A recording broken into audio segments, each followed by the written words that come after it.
Yeah, that's all.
We're in the beginning of a wonderful and a needful time in our city tonight. I want to start by reading. We're going to officially start at 7 o'clock. This is the pre-debate, some pre-debate interviews that helps us set the stage for the things that we'll be hearing and understanding tonight. So it's necessary that you get yourself to a place, position yourself to get ready to listen tonight as we proceed in the program. With that in mind, I want to read to you a couple of words, actually a statement from one of our founding fathers, Benjamin Franklin. When our national fathers were struggling to try to come up with guidance for the birth of this new nation, and there was contention and fighting, and they had reached a point of exasperation, Benjamin Franklin, who's considered the least godly, if you can say that, among the forebearers, spoke up. This is what he said: "The longer I live, the more convincing proofs I see of this truth, that God governs in the affairs of men.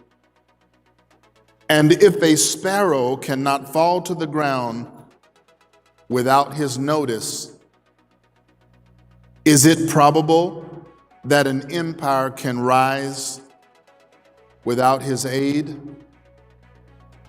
And with that, the founding fathers left their gathering place there in Philadelphia, went a few blocks to a church and prayed. And when they came back, like 3 days of fasting and praying later, they came back to begin to write again. And when they wrote this preamble to the Constitution. You studied it in school. But we are at a place now, my dear beloved, we're at a place now when it becomes vitally necessary that we listen like we never heard these words before. We, the people of the United States of America, in order to form a more perfect union, here's the next two words: establish justice. ensure domestic tranquility, provide for the common defense, promote the general welfare. Here's the other phrase.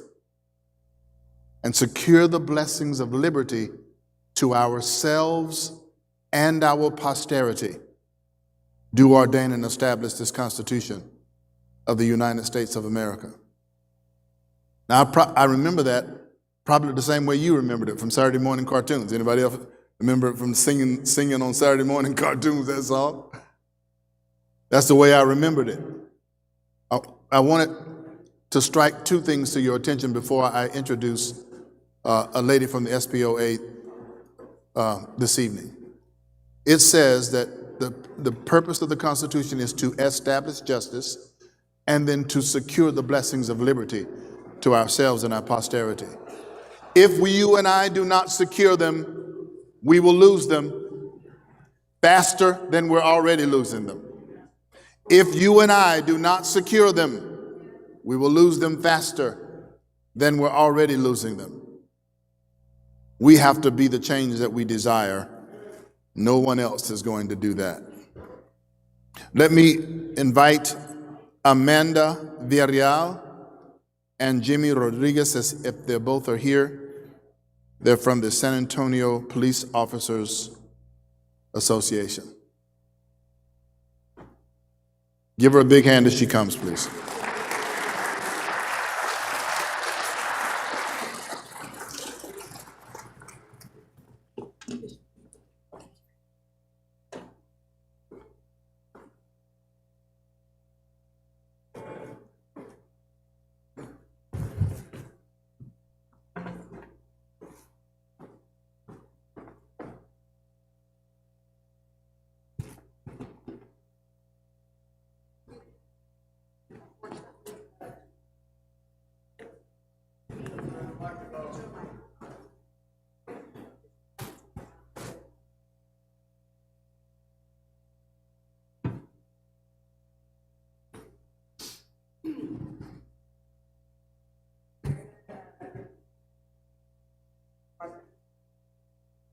Still can't hear you.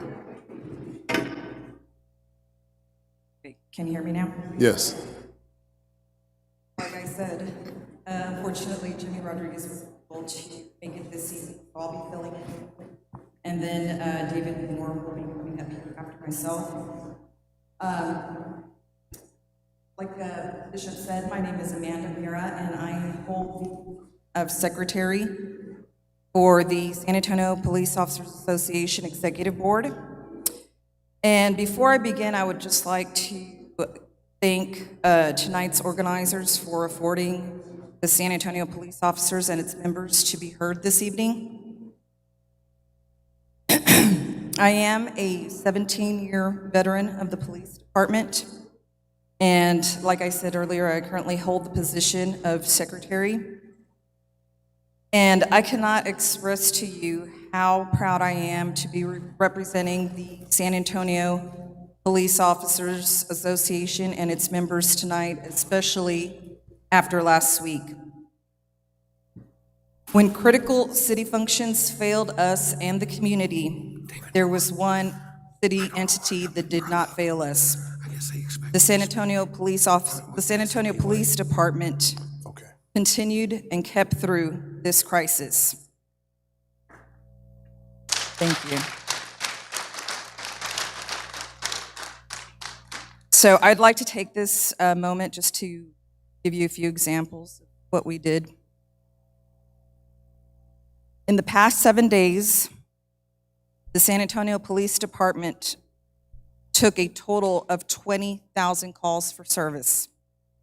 Out of those 20,000 calls, only 4,200 of those were for crimes against property and people.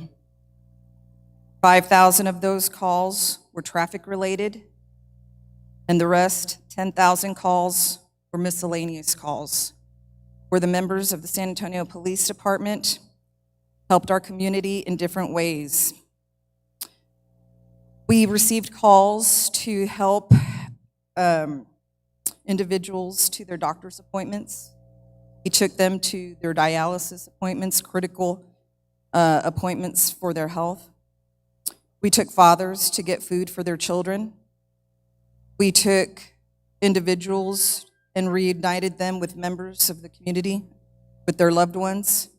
We paid for gas for stranded motorists out of our own pockets, and the list goes on. That was 10,000 calls in 7 days.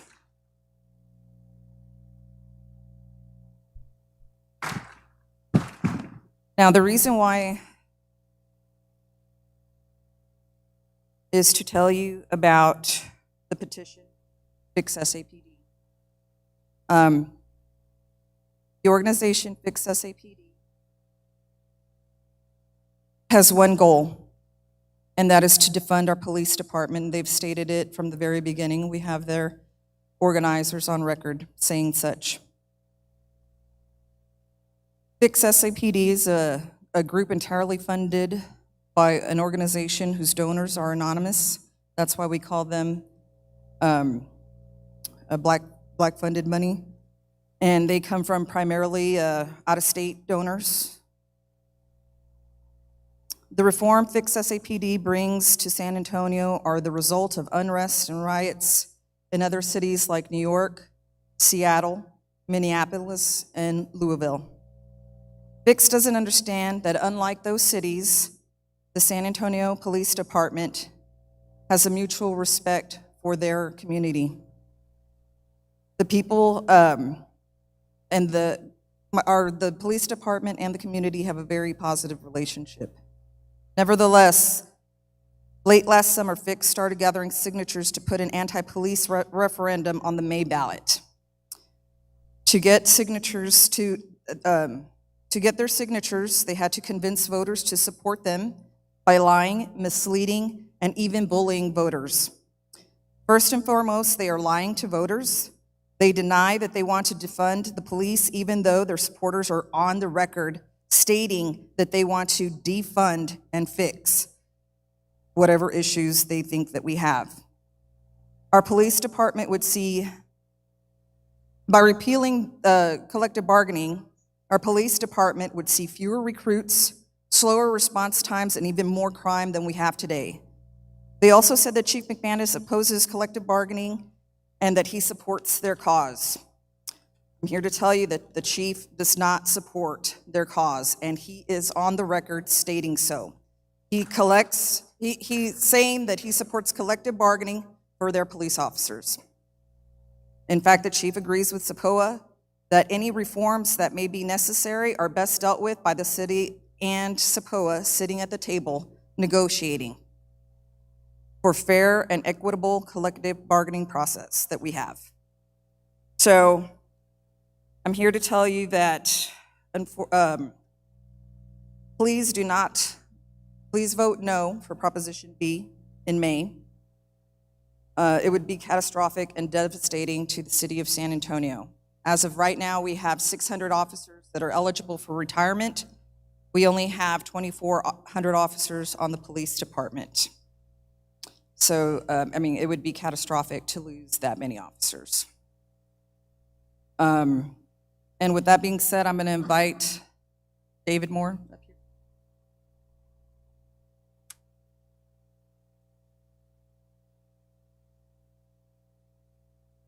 I didn't expect to speak, and so I'm not dressed for it.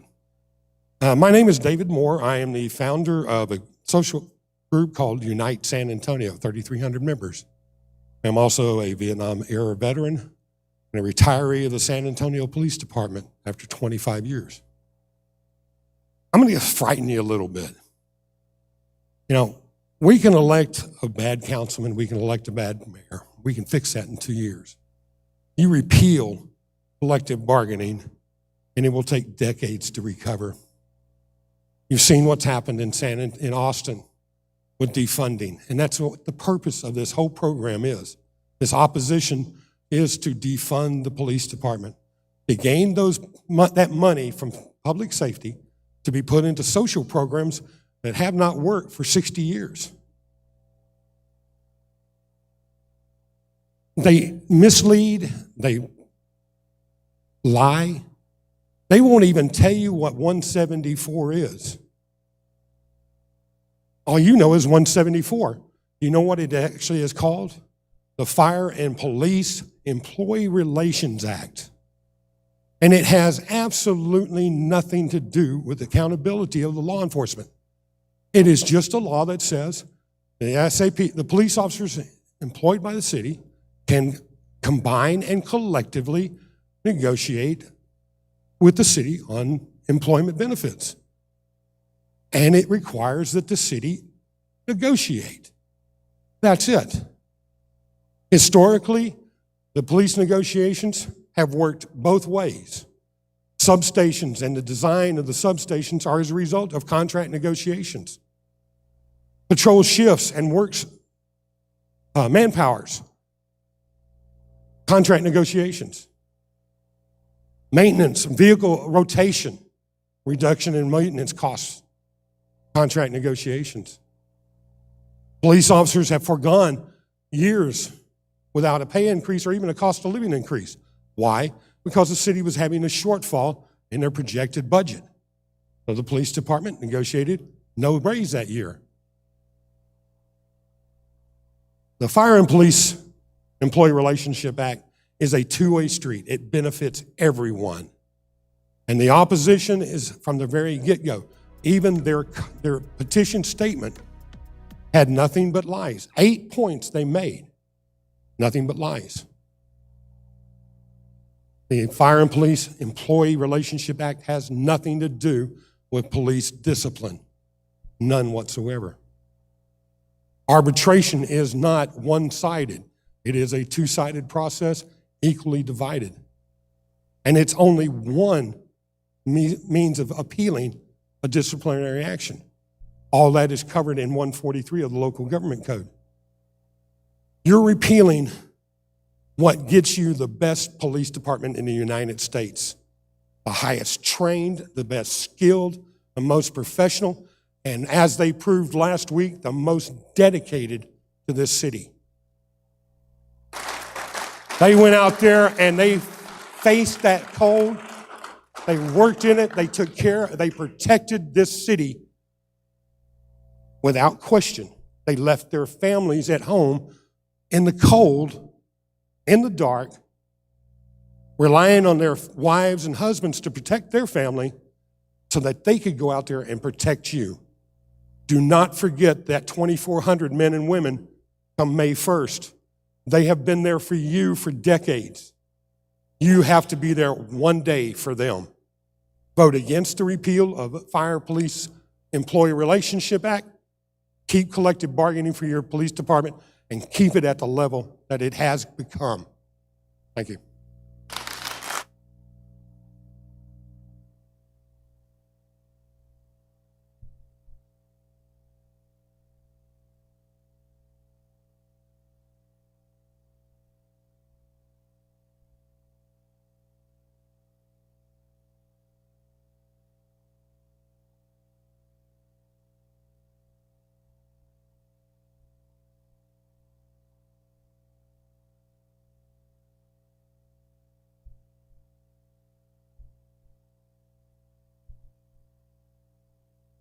My brother and I learned early on the value of hard work.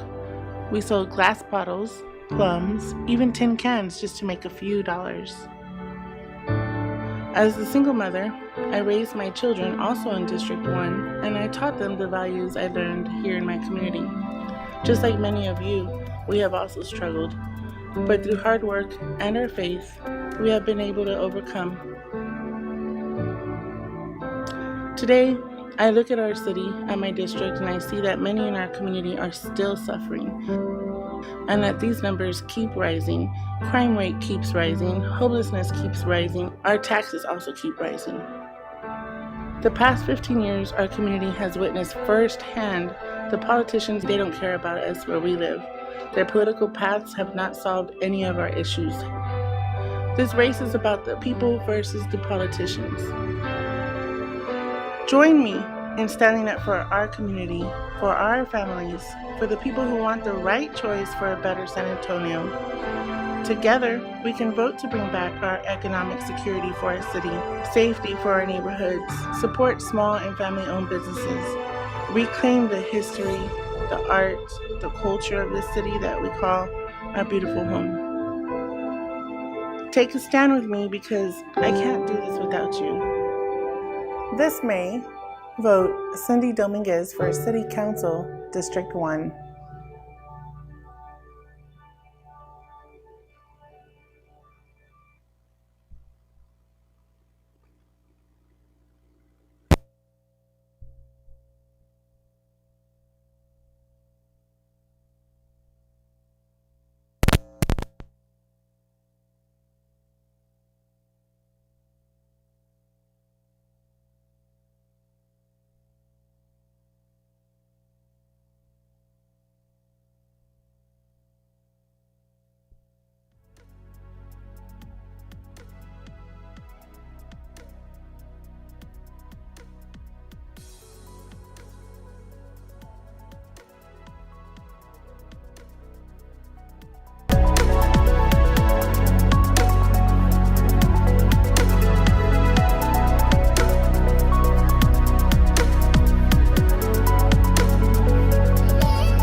We're going to officially open our time this evening. Would you stand with me, please? In our beginning, let me just urge you to turn off the ringers on your phones, please, and get ready to go to Champions Coalition. Go to Facebook, search for Champions Coalition. It will come up live. Like it, please, and share it so that other citizens around San Antonio, literally around the world, can take part in what you and I are undertaking to take our freedoms back and make sure that they're secured for ourselves and for our posterity. Your doing that would help a lot tonight. Let's first of all do pledges to our flag. First to the United States flag. Attention. Salute. Pledge.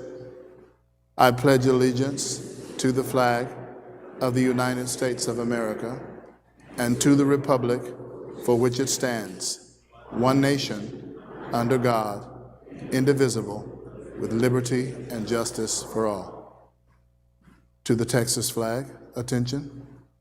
Salute. Pledge. Honor the Texas flag. I pledge allegiance to thee, Texas, one state, under God, one and indivisible. Please remain standing for the singing of our national anthem.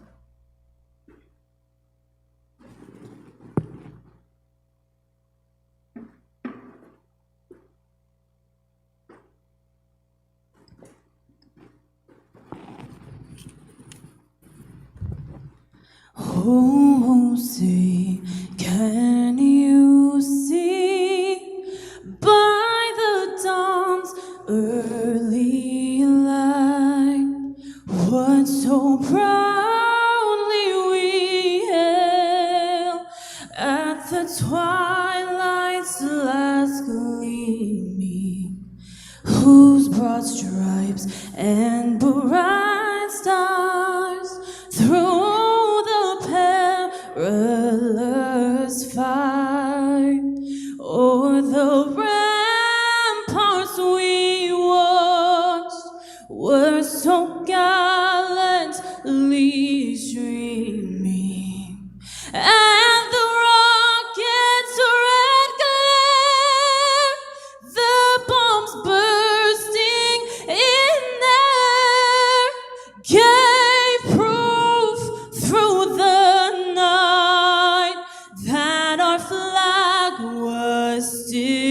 there. Oh, say does that star-spangled banner yet wave for the land of the free and the home of the brave.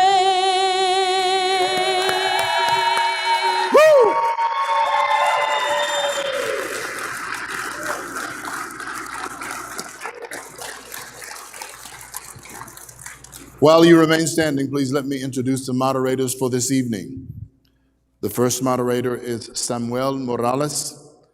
Samuel is a graduate cum laude with a degree in philosophy from St. Mary's University and graduated from St. Mary's School of Law, currently practicing family law and asset protection and estate planning. The second moderator for tonight is our host and pastor of this great church, Dr. Darrell Crane. He has a master's and doctorate degree from Louisiana Baptist University. He's the executive director of the Texas Christian Athletic League, which encompasses schools throughout the nation and represents over 2,500 students. And he is the president of the organization hosting this mayoral candidate debate, Champions Coalition. And he also serves on many boards throughout our city. Let me now introduce our mayoral candidates for the evening. First is Tim Atwood. Tim moved to Texas 8.5 years ago and is a secondary school teacher and former pastor. Tim Atwood.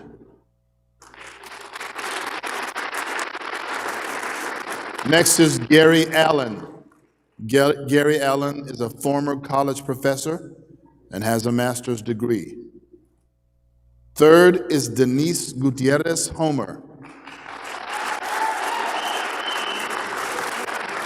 Denise is a 1987 UTSA graduate in political science and a businesswoman for over 25 years in commercial and residential design.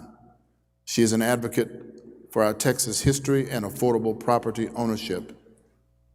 Then Jay Miller,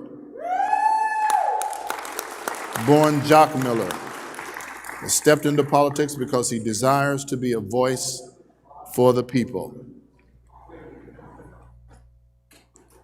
Then Greg Brockhouse, a United States Air Force military veteran, U.S. Air Force, a former San Antonio City Council member for District 6, a local businessman and a small business owner. Ladies and gentlemen, the candidates.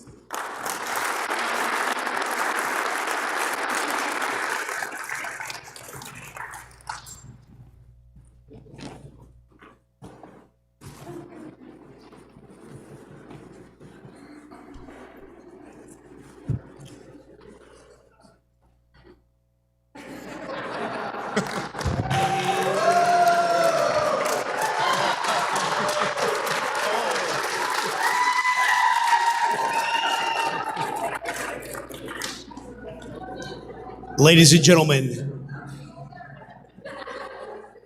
we thank you that you are here tonight. We appreciate everyone's attendance and we appreciate your commitment to this city.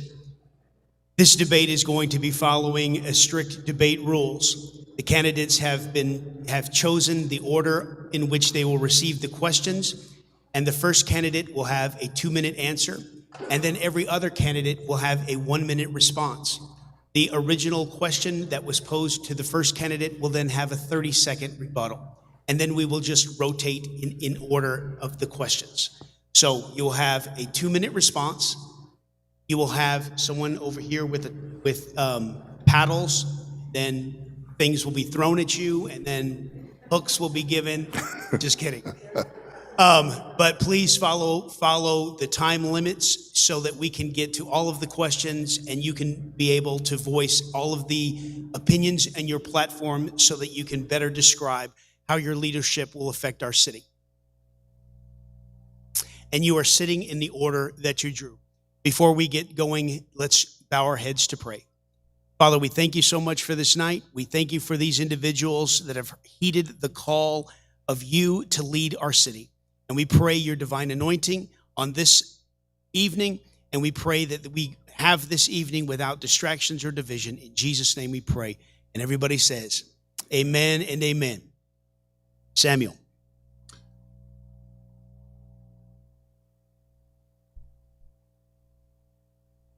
Good evening, gentlemen, ladies. I'm going to ask the first question. Politically motivated groups from outside of San Antonio are working to place Proposition Fix SAPD on the May ballot. This eliminates the Fire and Police Employee Relations Act. This is also known as Chapter 174. This act attracts quality police officers to our city because it impacts the benefits of our public servants. The Fix SAPD proposition seeks to remove the Fire and Police Employees Relations Act from city policy. Because of the essential nature of the fire and police departments, this act offers collective bargaining as an alternative to striking. I have two questions for you. One, considering the recent move to defund the police, how would you address the issues that were resolved by the Fire and Police Relations Act, should it be repealed? And two, will you state publicly whether you are in support of or oppose the Fix SAPD proposition? There we go. Now I'm karaoke time. I'm on. Thank you to Champions Coalition, Pastor Crane. Thank you for being here as well, for hosting the event. Bishop, we appreciate you as always. Thank you for your time. And to everybody here in attendance, I appreciate you. We have a stark opportunity and decision in front of us over the next 60 to 70 days. I want to be very clear. It is telling that Ron Nirenberg chose not to attend. A leadership means going into rooms where you're not always comfortable. It means standing and defending your record and vision and going out there and saying, this is what I believe San Antonio is and what I think we can be. Shame on Ron Nirenberg. Today I challenge him to 5 debates. And over the coming 60 to 70 days, Ron Nirenberg and I are going to have a debate about the future of San Antonio, and we will replace him on May 1st. Now, my record with the San Antonio Police Officers Association and my stand for public safety is unprecedented. Nobody in the history of the San Antonio City Council can top what I have put together. I have been endorsed by them in the past, the only candidate that can say that up here today. I will hopefully be endorsed by them again here in the future, and this is the fact. We will not remove our collective bargaining agreement, and we will not defund our police department. So your first question about how we're going to pay for it, I believe in the citizens of San Antonio. I know they will shoot this down. 60, 70% of our community is going to rise up at least and say no. But you've been sold, and this is the truth. Everybody deserves a seat at the table. We must engage Black Lives Matter, Fix SAPD. They are still citizens, and I will still be their mayor as well. Nobody gets left behind, but the majority will rule on May 1st when we say no. But we've been sold a false bill of goods. We've been told it's one or the other. You can't have a better police department unless you get rid of police officers. That is absolutely false. We can do both. We can protect and support our police officers, and we can make sure they are better at their job, better equipped, better trained, and cared for, and let them go out and do what they do best. And we can still take care of our social network in our community, take care of people, and respect all point of views. But I will not back down, and I will fight every day to make sure Fix SAPD fails on May 1st. Each of the other candidates will have a 1-minute response. Okay, I don't think anybody here is going to defund the police. We cannot defund the police. One thing for sure, we saw what they did for us and the fire department, because when you're talking about collective bargaining, that's both for the police and the firefighters. They were there to serve our community last week. They're the ones that went out there and served each and every one of you, took those streets, icy streets, help our community, our seniors, get the attention that they needed. The fact that we're going to put collective bargaining out there, that means we're going to have insecurity for each and every one of us. Who are we going to call when we have 911? Who are you going to call? The fact that you actually have an option to even think that you're going to have striking forces, because last week, if we had this on the table right now, we wouldn't have any help. Think about that. This is an option for them to strike, not an option for us to keep a strong city. Oh, I'm sorry. Okay, thank you.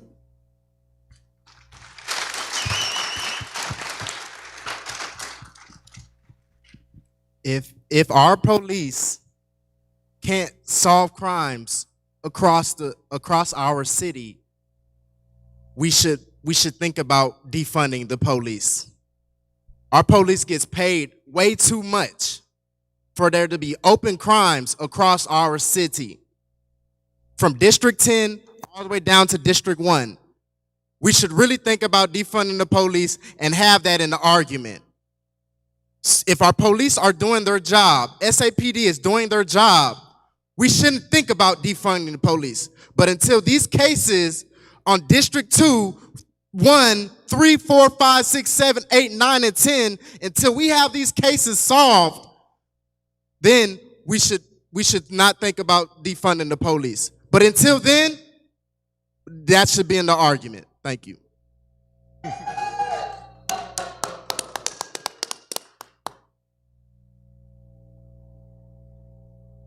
I was expecting more spotlight and smoke, but I guess, I'm sorry. Anyway, this is not a two-man race. This is not a two-man race, and I'm a very conservative candidate. I'm a native Texan, native-born, and a conservative Texan, and I believe in the Constitution, and that's one of the strongest points that I bring. As far as defunding the police, it was an irresponsible statement by a person, and I'm preaching to the choir, I know that, to say that it's just a club. The San Antonio Police Officers Association is not a club. It is a place that they can collective bargain for better wages, for better conditions, and police go out every day and have to come back to their families, their husbands, their wives, their children, and it's a dangerous job. Yeah, there are problems out there. But police are doing the best they can, and they could do better maybe in some cases.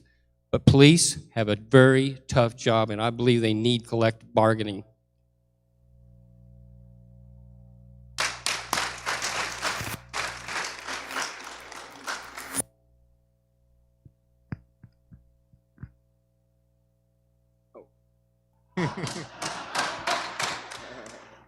You got me, yeah. Good evening. Thank you for coming out tonight. It's a pleasure to be with you. I'd like to officially request that I could always follow Mr. Brockhouse so that I could steal some of his thunder and applause. Can we work that out? Maybe next time. Anyone with an ounce of empathy running through his or her veins could not watch the horrific death of George Floyd this past summer. As I watched it, tears came down my eyes. And I think that we have a very visceral reaction when we see something like that. And sometimes that visceral reaction causes us to go too far in trying to right wrong.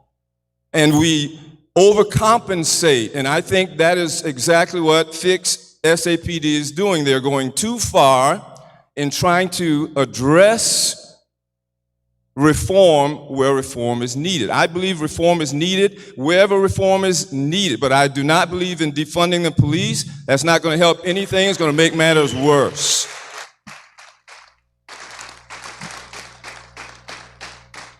Greg, 30 seconds. I got everything that I needed to earlier. We're not going to defund the police department, but know this. We will be a city that works together, all of us. Everybody will have a seat at the table, and sometimes we're going to have to deal with people who don't have the same views we do, and that's okay. We will show up at the ballot box and we'll make our voice be heard, just like I need you to show up on May 1st. I was within 1% last time, 1,300 votes. Otherwise, I'd be here standing running for re-election.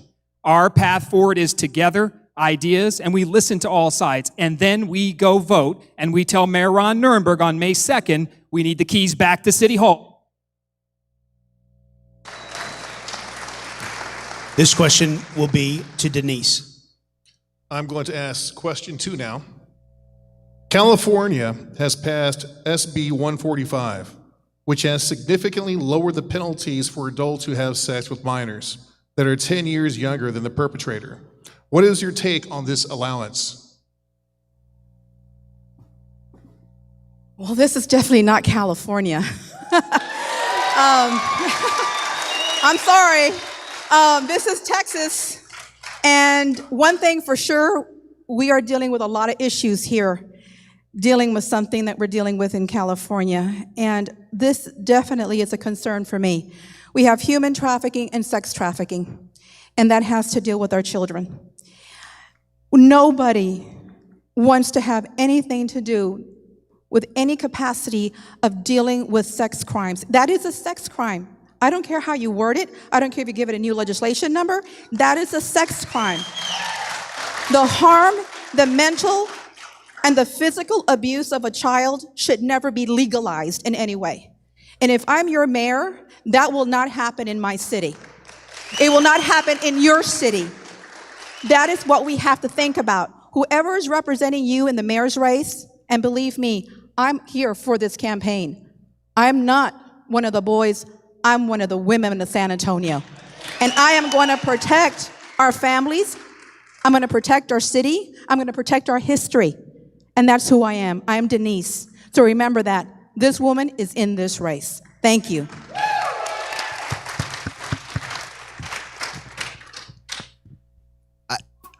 Y'all didn't agree with me what I said the last question, but so my whole agenda is bringing common sense back. So no, I do not agree with bringing the sex crimes and the human trafficking. If you know something and you see something, speak up.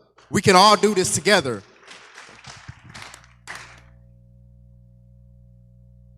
Being an educator for 30 years, I have a special place in my heart for children. And it's appalling to me that there are places in this country, governments in this country, that will let sex offenders and those who abuse children off. So, as Denise said, this is not California, and we are a conservative state. We need to protect children, and we need to take care of those who commit crimes against them.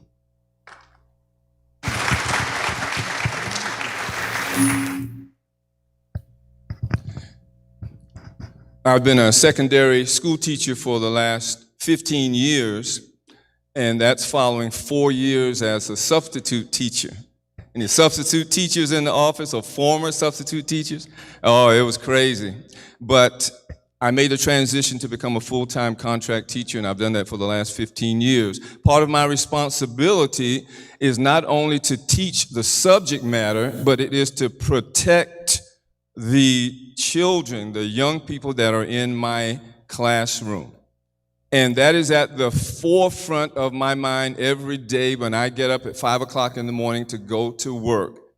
Oftentimes I say a little prayer, Lord, help me to be a great teacher today, help me to be a great communicator, but help me protect these little ones that you have entrusted me with. And this law in California is just, I think, is an example of liberalism gone wild, and I certainly couldn't support anything close to that. Well, I mean, we're not going to, look, what happens, anytime somebody starts a conversation with, well, in California, that's not going to happen. So we're not going to, you can call it the San Francisco methodology or citizens coming in, trying to come into our community and city and do things that don't match our values. So just remember this. We're going to come in, we're going to restore faith, right? We're going to defend the principles of family down at City Hall. We're going to make sure that people understand that children must be protected. That is a no-brainer. That is absolutely ridiculous. No one's going to pay any attention to anything coming out of California. I'm not even going to listen to anything coming out of Austin. We're going to pay attention to what San Antonio is and what's beautiful and important about us. And that's the leadership we need. Because frankly, the bigger problem here is the leadership down at City Hall doesn't represent us. A lot of them aren't from here. They don't understand us. They didn't grow up here. If you didn't spend your entire time living in this community and city, I tell you, you got to love what we are and who we are as a community. So you got to defend it and fight for it at City Hall. I'm going to do it. I've been there already before in the past, and I can't wait to do it again for you in the future. Denise, 30 seconds. Well, as you can see, we all agree we are going to protect our children. And one thing that we have to understand, going back to our police, they're the forefront people out there dealing with these issues. We have to work with them because they can identify those individuals out there that are dealing in this type of crime, because it's everywhere. We don't have to wait for California. It's happening here right now. So we need to work with the police. We need to work with the school districts, because as a former teacher, we know we have issues there. We know we have mental health issues with our children because they end up ending up in the streets because they've been abused. So we're talking about homelessness. Think about the results of those type of abuses out there. So everything is interrelated. So thank you very much. Yes. Just a quick announcement. Ladies and gentlemen, please go to the Champions Coalition Facebook page. We don't want recording in this event. Thank you so much. Next question is to you. The next question is on human trafficking. San Antonio is the largest city in Texas closest to the Mexican border. As a result, San Antonio has historically had a pressing issue with human trafficking of adults and children for both forced labor and the sex trade. What actions would you take to resolve these issues for our city? We have to protect our children and protect each other. We are the change. Let's be the change.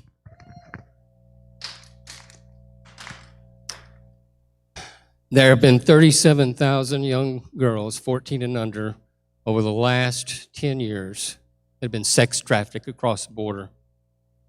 There are those that, as in case of California, that do not take care of this problem. I believe in a border wall.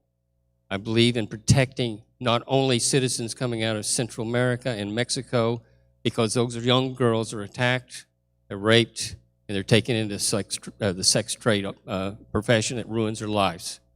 We have to protect those children, and it's another issue of that I just mentioned a while ago. Thank you. I lived in Dallas for 5 years before moving to San Antonio. I remember one night I was traveling to a hotel. It was about 11 o'clock at night, and I looked to my left, and there was a young girl, looked to be about 16 years old. She was flagging me down, and I thought, oh my God, this girl is involved in sex trafficking. And my heart just went out to her. There's so many sad stories out there. I think the first thing that I would do as mayor would be to support the initiatives that are already in place by our police department. I think that the chief has made a commendable effort to address this tragic area. And I think sometimes you don't always have to reinvent the wheel. You get in the flow of the good things that are already happening. I came that close to becoming a police officer years ago. I actually applied. And did I miss the sign? I want to make sure I respect this lady here. But I was in between jobs, and the police department was hiring. I went and I took the civil service test, and the same week. I think it's telling that the first few questions revolve around public safety, right? Protecting families, protecting children. And so, again, the needs of our San Antonio Police Department are great. We must support them in everything they do. We dealt with this while I was on the San Antonio City Council, so my record is clear. We had a van. I don't know if you remember this. There was 15 undocumented persons in the van. Our mayor and the chief of police released those undocumented persons back in our community. I stood up, wrote a letter to the U.S. Attorney's Office, was the lone member on the city council that said, we must make sure we protect our community first, while at the same time protecting the people who were in that van. Because here's a truth that doesn't get out often.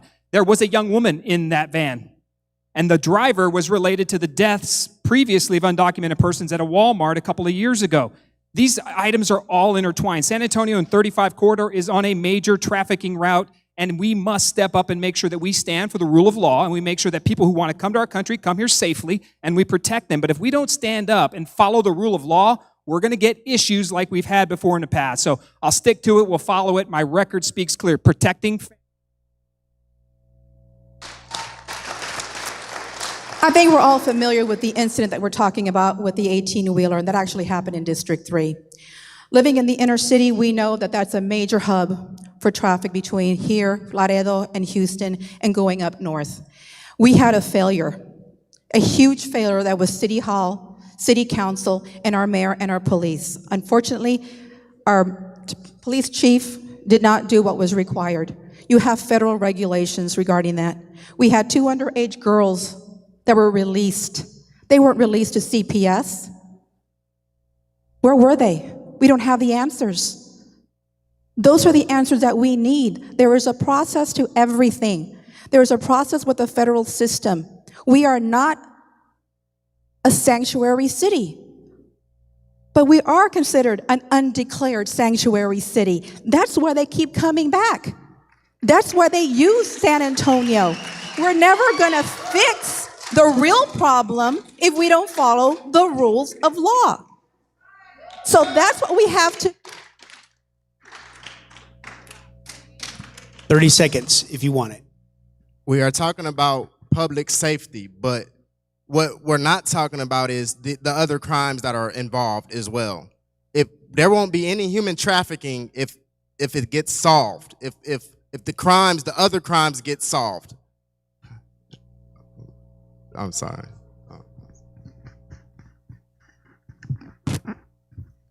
This is a yes or no question. Yes, it is a yes or no question, but within the parameters, feel free to explain your yes or no within 2 minutes allocated.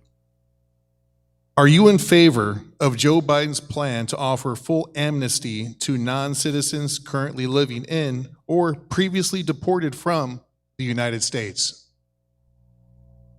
My turn. Thanks for the yes or no. No. No. No. Okay, well, I can elaborate, right? Okay. When illegal enter this country and they have a free pass, what does that do? That tells other illegals to come in. Everything will be taken care of. You'll have medical care. You'll have education. We'll give you what you need. And who pays for it? Not the government. We do. And so this type of amnesty is going to destroy this country. And I said that many years ago when Ronald Reagan in the early 80s said, we're going to give amnesty to 2 million illegals. And I said, you're opening the floodgates and the problem will continue to get bigger and bigger until you stop it. I believe in opening the door for people and saying, go through the process. You want to immigrate to the United States, go through that process. No one wants cutters. No one likes cutters and cheaters. And that's exactly what it is in some of these other people. I still have time, don't I? Okay. And the clock stopped. No one likes that. And it's unfair to those who work hard to come to this country and then cut across the line somebody, well, I'm just going to go in. That is not right. It's not fair to American citizens.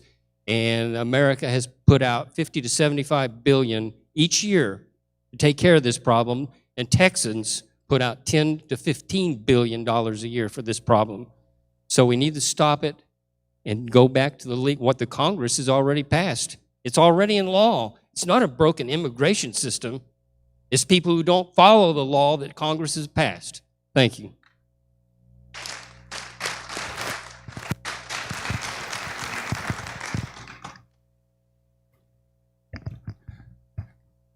I think it's too early to make a blanket statement saying that we want to offer full amnesty. I think that whole issue should be put on a back burner, so to speak, at least for a while we deal with this pandemic that has killed over 500,000 Americans. So I think that there are some issues that can wait while we deal with those imminent issues right in front of our faces. such as the thousands of small businesses that have shut down due to the pandemic, the thousands of lives that have been lost. I don't think you have to solve a whole bunch of issues right away in the first 100 days by a lot of executive orders. I think that you have to prioritize. My ex-wife was Mexican. When I met her, she was here illegally. And I said, baby, if you're going to be with me, we got to make you legal. And we went and got her passport, her driver's license, her work ID, her social security number, and she is legal. Keep going there. I wanted to hear the rest of that story. Look, no, I do not support amnesty. What I do support is compassion. I'll give you a further example of what I mean by that. That 18-wheeler was in District 4 at a Walmart on the southwest side of town. 10 persons lost their lives in an attempt to get into our country. Safe, fair, legal. That is what we need to be doing. Follow the rule of law to get into our country, period. There's no gray area. The laws are in place. Enforce the laws we have. This is the hypocrisy, though, of City Hall. Those lives were lost, and it was tragic. I don't care who you are, what walk of life you are, it's tragic. I went to the vigil at San Fernando Cathedral, and as a Catholic, I stood there and prayed for their souls. But you know what? I was the only member of the San Antonio City Council there. So our elected officials can talk a game, and then they do not actually put their words or action behind it. So no, we will not have amnesty in our country. You'll follow the rule of law. You will come here safely and appropriately in the appropriate order, 100%. But let's make sure that this.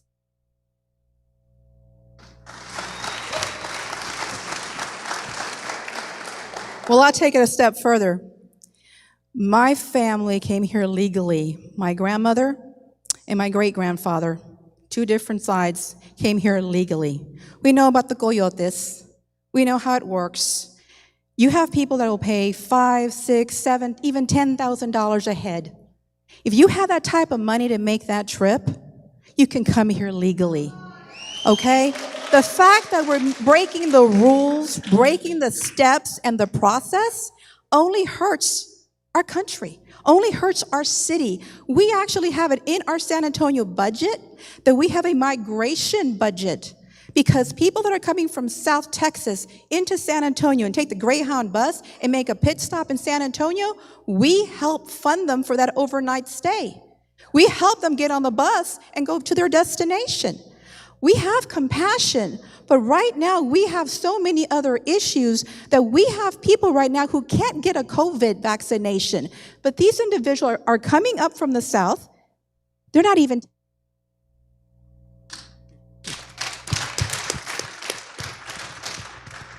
Yes, I support amnesty. Yes.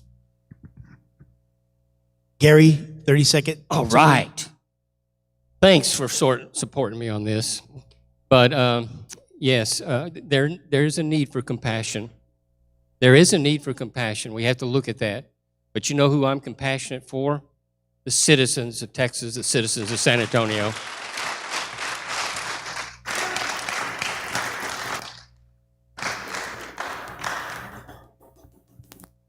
In recent years, homelessness has increased across the nation. San Antonio is not exempt from the growth of this section of the population. Recently, citizens have had a negative interaction with authorities concerning this issue. As mayor, what short-term and long-term plans do you have to address homelessness? This is a really heart-wrenching issue. It seems that no matter what we do, it just doesn't go away. I was homeless for about 5 weeks when I moved to Dallas. I didn't have a job and I didn't have an apartment, but I wanted to stay in Dallas. So I went to City Hall and I said, can you recommend a cheap hotel that I can spend the night in? And I didn't realize he was sending me to a homeless shelter. He said, yeah, that place over there, you can stay there for about $10 a night. So I went there, and I was expecting a nice, comfortable little room, maybe with 2 little twin beds, and I would get a nice restful sleep. But I walked in there, and when they sent me upstairs, there were about 100 beds and 100 men in this big room at the top of a warehouse. But it was a well-run shelter, and while I looked for work, because you had to have a job before they would give you an apartment. I stayed there for 5 weeks. So I was homeless for 5 weeks, you could say. And so one of the areas that we have to address is good, well-run shelters. We need to address the situation at Haven for Hope and any of the shelter that needs upgrades, funding. I was at McDonald's one night and a homeless man came up to me and he struck up a conversation. He knew I was running for mayor. And I said, "Have you tried Haven for Hope?" And he said, "Man, that's a zoo." He preferred to live on the streets than to go to Haven for Hope. But yet we're always hearing about Haven for Hope, Haven for Hope. The city is providing more beds at Haven for Hope. I met another man just 2 weeks ago, and I said to him, "Have you ever tried Haven for Hope?" And he said to me, "Don't go there." So I think the first thing I would do would go and visit Haven for Hope and see what the heck these men are talking about, and let's do something to correct it. And then let's go to the other shelters one at a time, and let's... Haven for Hope receives over $6 million a year from the city. We spend almost $80 million a year on different homeless services. We have to completely revamp the system. It comes down to partnership. I'm going to use the compassion word again because it matters. Last week during the storm, 7 days a week, we were out there delivering over 1,700 meals to our homeless community. We cannot leave them behind. They are citizens too. And as people of faith, we help those who have the least. Compassion must be a part of it, partnering with the faith-based community in our churches. The problem with City Hall is they like to stick themselves into processes they have no business being a part of. Homelessness should be faith-based led, church-led, right? Community nonprofit-led, and we augment that with the funding and resources and allow the experts to handle the transitional housing, the training, the job work. Haven for Hope needs a top-down review. We must analyze every dollar going into that organization and make sure it does one thing, gets a person off the street. But I'm here to tell you, that person on the street, they need our help, and we must deliver it and get them to a better life. And that is going to be my commitment as mayor, a compassionate answer.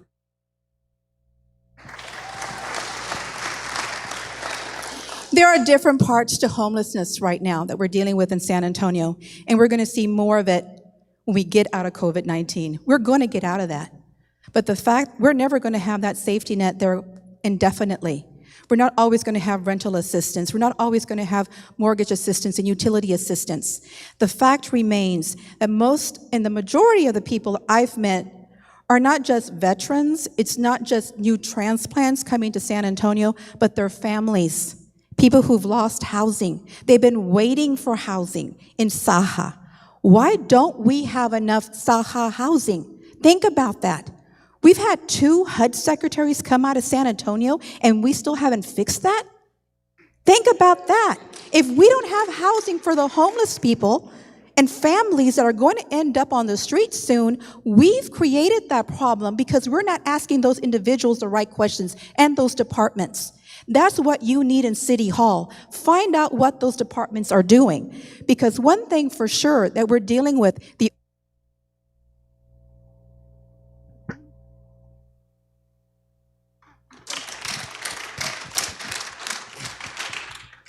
what we need to do for homelessness is actually engage the homeless. Actually treat them like human beings as they are. You have to look, with homeless people, I deal with it firsthand. They're still human beings. You can't come around a homeless person making them feel less than. They already deal with mental health issues, addiction, and Lord knows what else. So we as a people have to still treat them with love and respect. And that means when the city comes and relocates them, the city needs to be jotting their names down. We have to micromanage our homelessness. And us micromanaging our homelessness, we can do big things. Thank you.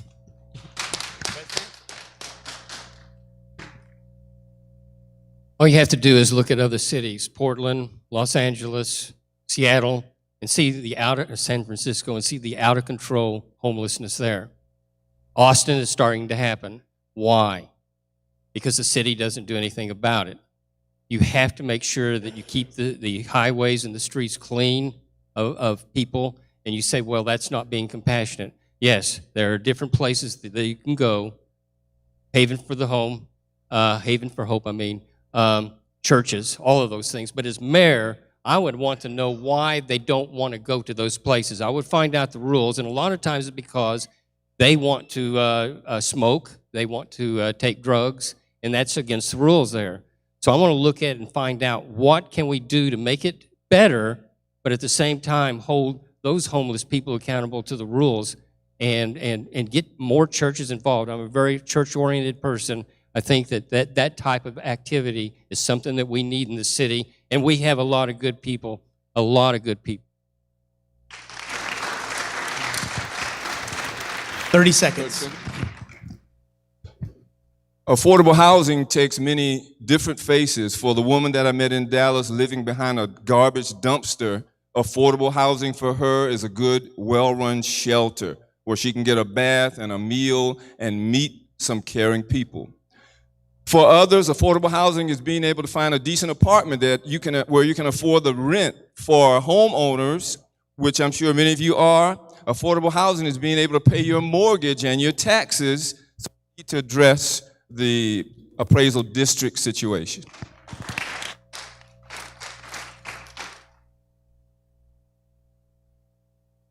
There has been a growing tension among faith-based ministries, nonprofit communities, and city officials concerning city prohibitions and penalties on helping the homeless population.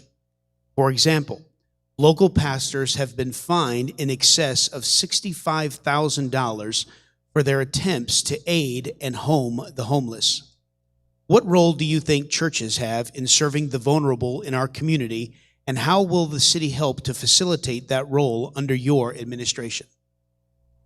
I mentioned that in the previous answer. The beauty of faith is that everybody has a chance to be a part of it. Redemption, service, and going to those who need our help the most, those of us with the least. And that is our homeless community.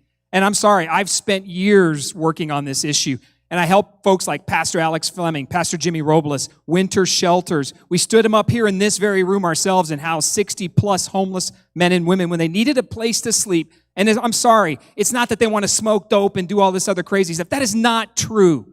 These are people who need our help. And sometimes that help is drug addiction. It's mental health. You know why they don't want to deal with Haven for Hope in the city of San Antonio? They don't want to deal with us, the government. They know that the city hall and the folks involved are the ones that are the problem. That's why we have to open up the gates with the faith-based community and say, help us partner. You're the experts in it. I've watched Alex Fleming down right next to Haven for Hope house 25 homeless people. I was there 7 days last week delivering food. We can do it in partnership because the beauty of faith is that it helps to serve and it knows no boundaries, folks. And if we're going to win elections, right, I'm going to tell you this because I got 45 seconds. I'm going to tell you this is stark, hard knowledge right now. If we're going to win elections, we're going to have to do it, right? If we're going to tell Ron Nuremberg goodbye on May 1st, we have to do it together. Fighting for every citizen in our community and understanding that not everybody wants to do bad or wants to be bad. Everybody wants the same opportunities and choice. And as mayor, I'm going to give it to the homeless person just as I am as the CEO and executive Valero. It is the same from the top to the bottom. Everybody gets the voice. So for us to stand here and say, well, it's this, and this is their fault. No. We have a role to play in that. And sometimes our role as leaders is to step back and let the experts get in. We fund it, we partner, and we tell the faith community, we are with you. Ron Nuremberg canceled the mayor's prayer breakfast. If that doesn't tell you what he feels about the faith-based community, I don't know what doesn't. I'm bringing it back. We're going to work together, and we're going to solve our problems.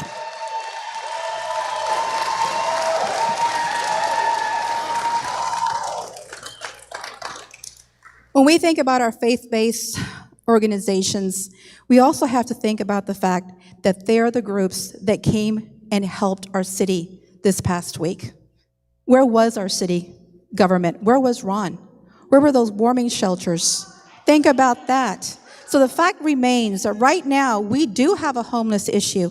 We have to work with the churches and the organizations. If we can incentivize developers, why can't we incentivize the same organizations that are working with the homeless?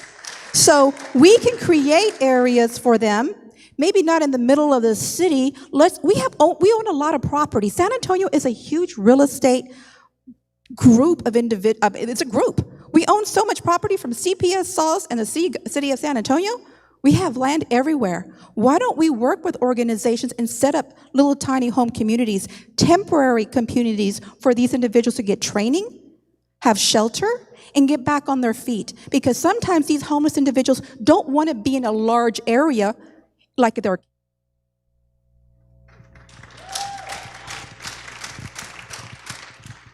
We can talk about how we support the homeless and the faith-based communities all day long, but the other issues lead to the mental health issues. Actually wanting that homeless person and getting him or her to our faith-based communities. So I do support our faith-based communities, and I do support the homeless and what we're trying to do for them. But we have to think about the other stuff as well, what the other stuff they are dealing with, the mental health, the addiction, because most of them are dealing with mental health and addiction. And my mother is homeless.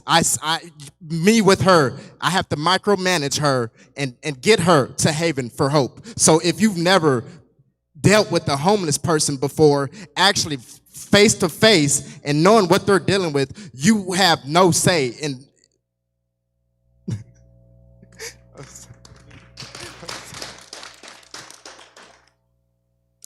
Well, I'm answering the question again.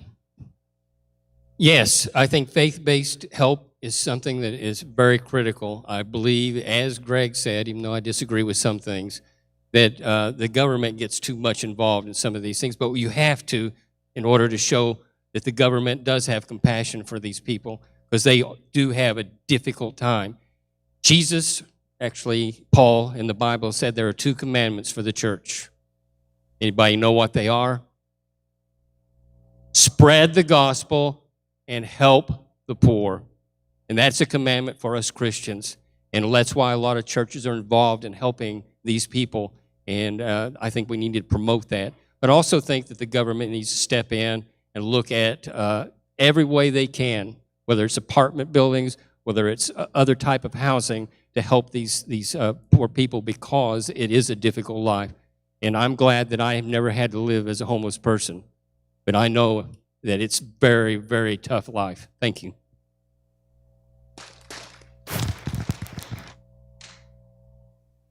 If you're getting tired of clapping after everyone speaks, just save it until the end after I make my closing comments. Save a little energy there. To be honest, I don't think the homeless situation is ever going to be solved without the help of the faith-based community. Look at any city that has made progress in this area, and those are cities where the city officials have partnered with faith-based organizations and communities. And I think one of the reasons for the success is that faith-based organizations are operating out of a heart of compassion. And that compassion motivates you to do great things. So I absolutely think that there has to be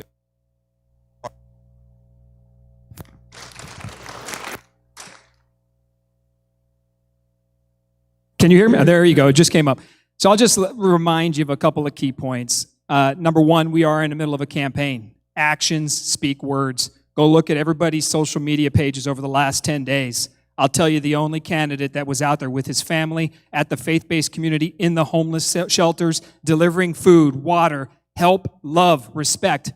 That was my team, my family, my wife and I. I don't Zoom my way into leadership. I will pour my heart into being your mayor. I will not stop any day of the week to make sure you're taken care of and your voice is heard. And that includes every member of our homeless community. Denise, this question will be for you. It's on economic development. City Council has stated that 34% of small businesses have permanently closed since the beginning of the COVID pandemic. In March of 2020, through the CARES Act, San Antonio received over $270 million to provide assistance for small businesses. Almost 1 year later, over $220 million remains unused. What actions would you take to ensure these funds are properly distributed in a timely manner and for their intended use? This is again something where our city council districts need to be involved. They know their district. They know their business people. They know the ones that are struggling. They know the ones that don't have the campaigns to go out and advertise. They know the mom and pop shops. They know the neighborhoods. They know the people that are struggling right now. We have over 500 businesses that are actually shuttered. They're not coming back. And no, I'm not out there campaigning by taking photo ops. I was out there actually helping some businesses try to fix their plumbing. That's what we were doing because those businesses need to open up again. They had bursted pipes. We need to get the plumbers, get the equipment, get the materials, and get them back running because they're employing people. So that's economic development starting with the ground roots of the people of the San Antonio, the families that depend on those mom and pop shops. And we need to make sure that the districts do their job to give them that information and get those grants to them. Because they don't have the fancy people and accountants that can fill out the papers for them. We have a pretty big group of individuals working at each district office. Get them to file those applications. Let them do the work.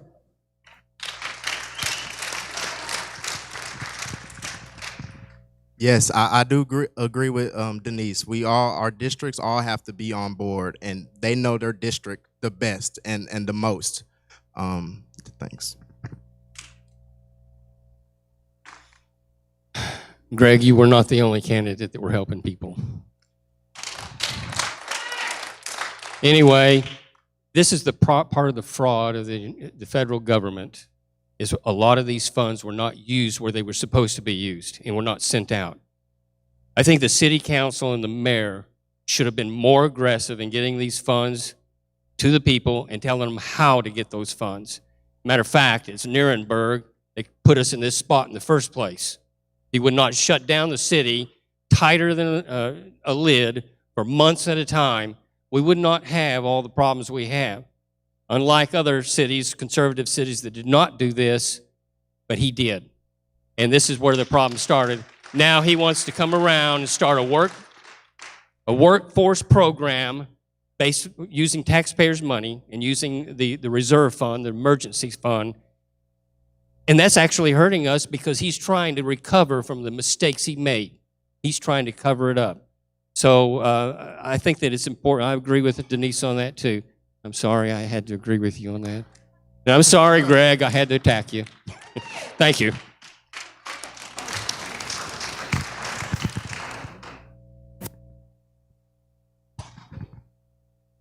Allocation of funds really don't solve anything unless they are distributed and delivered. So the powers that be that were in charge of the allocations, they have to follow up and hold each other accountable so that we can get busy with the distribution and the delivery of that which has been allocated. So whether it's the city manager, they all have purviews of responsibility, so they have to apply those checks and balances and keep everyone on the job. Every month I make out a budget. I allocate funds. But if I don't deliver and distribute those funds at the end of the month, then I get this nasty letter from Spectrum saying that, hey, maybe you allocated the funds, but we don't see anything, so you got to follow up with delivery and distribution. I just want to be clear. You can find out on gregbrockhouse.com. You can find out on my social media page as well at the Broadcast SA. You can see a comprehensive jobs plan that is in-depth and speaks to the things we need to do as a community to bring back small businesses. For instance, the city of San Antonio sits on a $126 million emergency fund. That money should have been tapped into a long time ago. I don't know what more of a challenging environment we need than what happened last week and our small business job losses. So the plan is very in-depth. It talks about partnering on hiring, workforce education training, sure, but not Ron Nuremberg's plan. I don't need to stand up a 65-person department spending $150 million to get it done. The thing about leadership is this. You just can't stand up all of a sudden and say, I'm here, just vote for me. You have to have a plan, and it has to make sense, and it has to be fought for, and you have to say, I can take this down to City Hall and fight for it, and it has to be spelled out. It has to be clear, and your actions had to have in the past dictated that you can do this in the future. Leadership isn't all of a sudden where you stand up and say, here I am. It is earned over time and action. So when I say check it out, look at the records and who can. Denise, 30 seconds. Well, definitely we know we need to have a new job, and we're going to have one up there at the mayor's seat, because we need to look at those budgets. We definitely have to look at what we need to get done for the citizens of San Antonio. We're hurting, and I have to agree with you. We shouldn't have closed San Antonio. There was no need to. We had protocols. There was no way. This is a hospitality city. This is a tourism city. Our hotels, our amusement parks, our city depends on having open doors, not to illegal aliens. We got to get back to work. Not too hard with the questions. For the past 4 years, radicalized groups have been free to wreak havoc on communities, seemingly with the cooperation of various local officials. They have set up so-called autonomous zones in cities like Portland and Seattle. How would you handle such an event in San Antonio? We wouldn't have a tolerance for any radical groups, radical left, radical right. There will be a no tolerance zone. Thank you.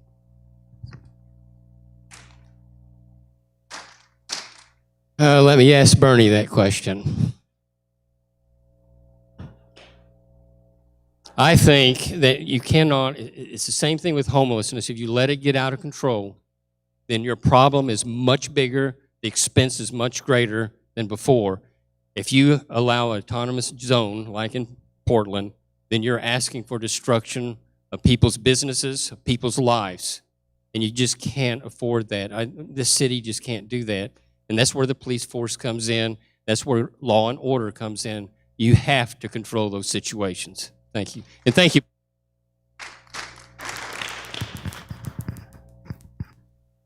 As I mentioned at the beginning, I think the whole world had a very visceral reaction to the tragic death of George Floyd.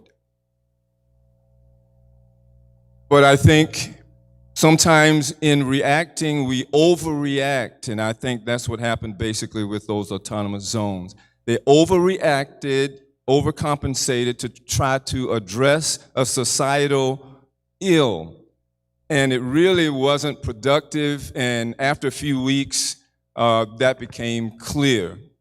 So it's one thing to address issues, it's another thing to address them in a way that is productive, that's going to produce positive results. And just inflaming a sense of anarchy out in the streets, that's not going to help anything. Burning down buildings doesn't help anything in the long run. You're burning down your own neighborhood. And that's what happened in the 60s. Detroit was one of the #1 cities in the country, and look what happened.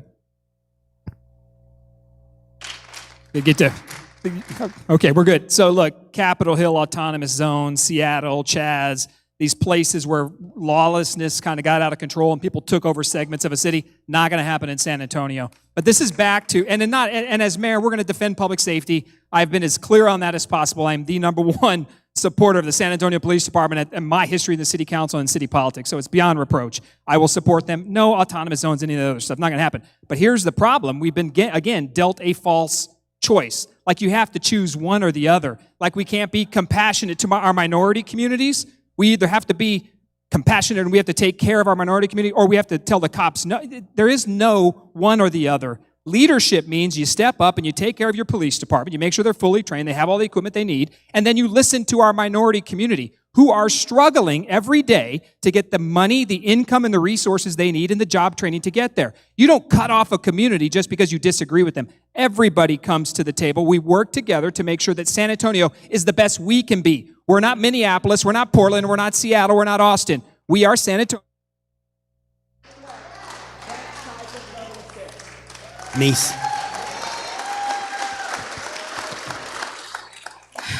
Well, I'm going to have to go ahead and just remind people, because we kind of have a short memory. We did have an autonomous zone in District 1 downtown when we had a riot.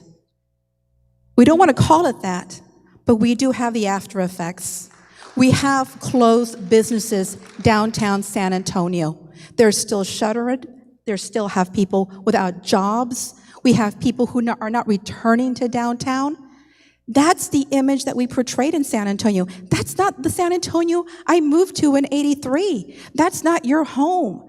This is San Antonio. It's mi casa. It's your casa. And the fact that we can let something like this happen to our city was disrespectful to everybody who's ever been a San Antonian. Everybody who looks at San Antonio. We cannot let that happen again.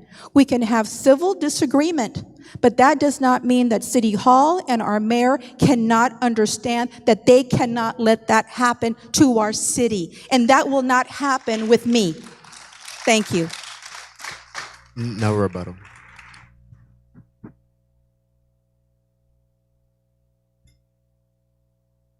Bexar County has a population of just over 2 million people as of 2019. Bexar County has had 2,387 deaths from COVID-19 thus far. How do we balance the number of people who have died from this virus with the restrictions mandated upon our city? Well, there are other supporters of the law enforcement in this town. There's several of us. Okay, to answer your question, it was like going to a doctor because you have a mangled finger, and the doctor looks at you and says, let's cut off your arm. That's the response. COVID is a serious thing, but so is flu, so are other diseases. COVID has a 0.05 fatality rate. Even the CDC said that actually 95% of everybody that was reported as COVID deaths were not COVID deaths. So there was a lot of fraud out there. And why was it? Because hospitals were getting $13,000 a patient for COVID patients, $37,000 if they went on a ventilator. And what happens to hospital administrators when they hear those figures? Blink, cha-ching, you see dollar signs in their eyes. It's too much temptation to resist. So you have a lot of people that were rated as COVID deaths or have COVID when they did not. You shut down an entire city, destroy economy. You put 1,500 businesses, something like that, out of business. Thousands and thousands of people were on unemployment, and they could not, feed their families or pay their mortgages. This was a problem, and I think it was an overreaction to a disease that should not have been. Even wearing mask studies show they're not effective. If they were effective, you can't have it one way and then the other. If they were effective, because everywhere you go, there's mask wearing. Well, why is it spreading so much? Because they're not effective. Well, then how many people are getting affected? Well, it's just like we don't know what's going on. Even Dr. Fauci had no idea what was going on. Still doesn't. Thank you.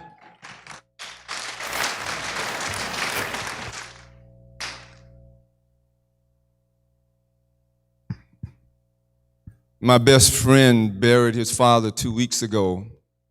He died from COVID-19. I talked to him a few nights ago. Now he has it, and his wife and his son have it. So they're very, very concerned. Sometimes it's easy to dismiss COVID until it hits close to home. My sister lives in Charlotte, North Carolina, was sick for a month from COVID. She just recovered. My nephew and my niece. So it is hit close to home with me. So there's no doubt in my mind that it is real. But I think, to be honest, I was thinking back to March. Last March, when it all started to come to the forefront. Nobody really knew what they were doing. And we started to panic. And personally, I think that the shutdown was good initially for 1 week or so while we got a handle on what's going on. But then after that, I think the restrictions should have been lifted. Tim hit the nail on the head. It's all conspiracy, or you don't believe this, you don't believe that, until it's a family member you've lost. So there has to be a level of care and concern.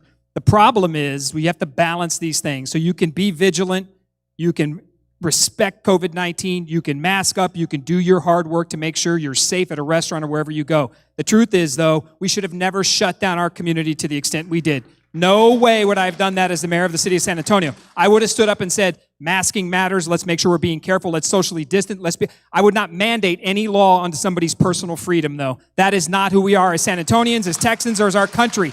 But you have to get out there and talk about it and sell it and say, these are the things that we have to work on. Then we have to recognize, too, that sometimes that cure, right? For instance, we can't be hypocrites about it. We can't tell you as a small business or a family you can't gather and then throw a party at the Alamo Dome for a boxing match. Leadership matters at City Hall, and the consistency of leadership is always being present with the facts and making sure everybody knows what's required and expected of them. And Ron Nirenberg failed, shut down our city.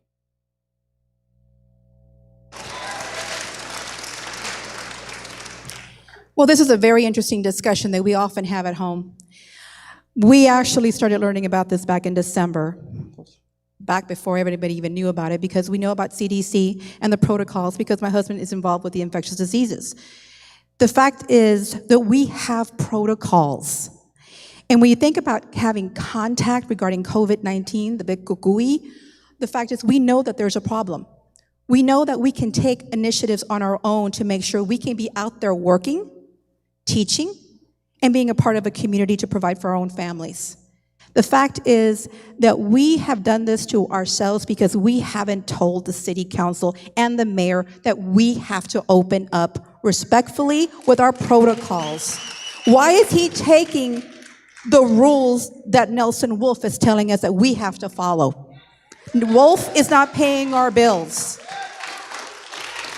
The county has to step back and let us support our families in San Antonio. Because the reality is, if we were going to go ahead and face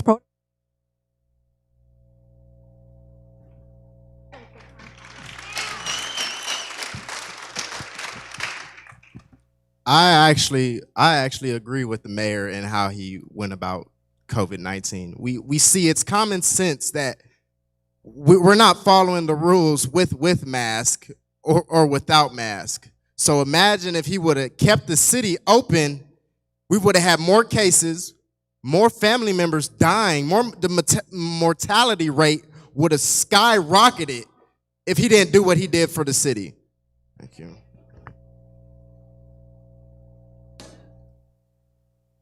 Yes. I'm not going to ask Bernie this one. COVID is real. It did kill people. But as I said, we overreacted to it. The mayor failed us. The mayor failed us. And people were pleading with him to open up the city. He rejected what Governor Abbott mandated. He just ignored it. And people here were pleading with him. I know it. And I've known some people that have had COVID as well. So it's a real threat, but not near as much as we have put it out there. The sky is falling. We have the death counters and the death mongers that are putting the population into fearful, just panic attacks. And a lot of people believe it. And I don't blame them because the media and the newspapers and the politicians are all putting out this false information. Say, well, it's a conspiracy. The conspiracy is what they did to us.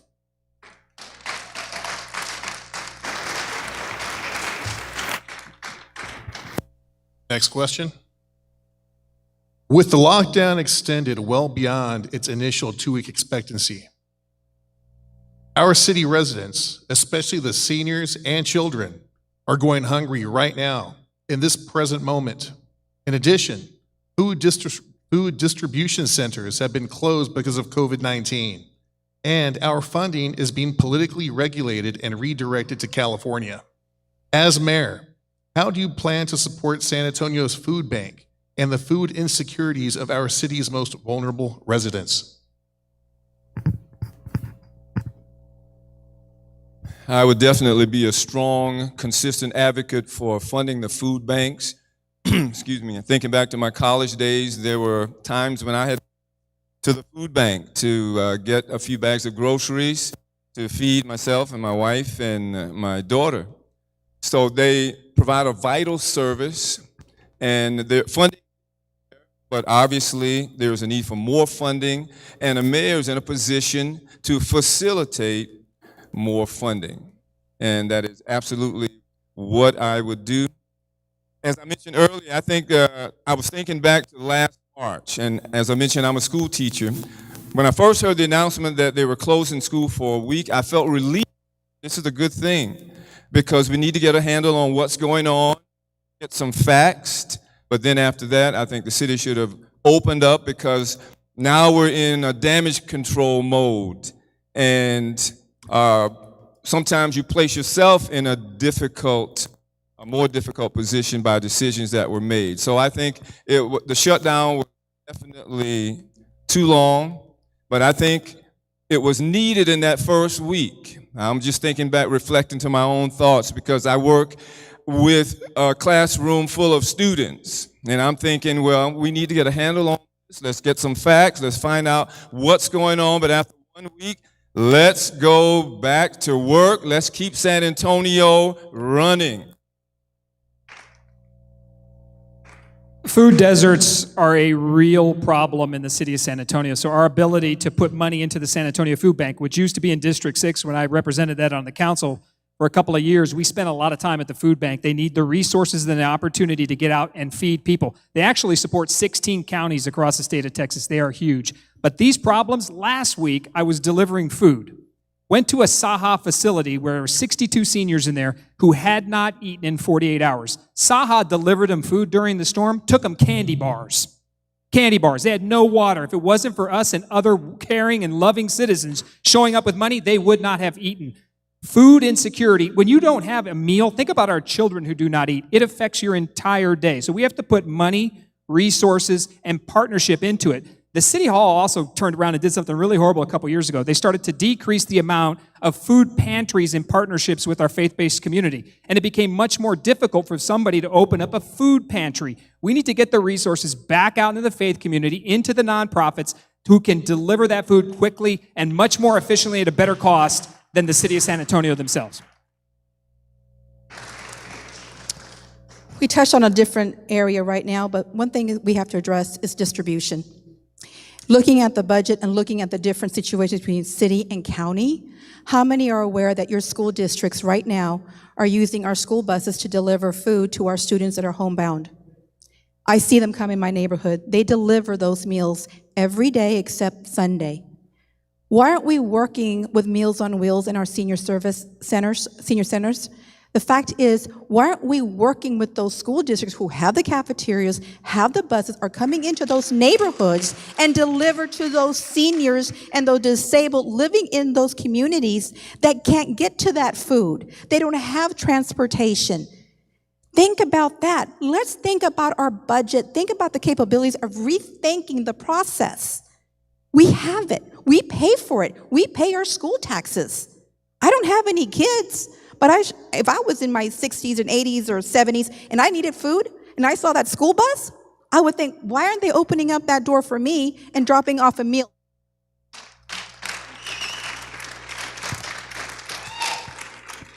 We definitely need to promote our food bank more and promote more volunteers for our food bank. What people don't understand is our food bank isn't wrong. It's actually correct, right? It's not just for poor families. It's not just for rich families. It's for everyone in our city to take and learn that we have a food bank that's for everyone.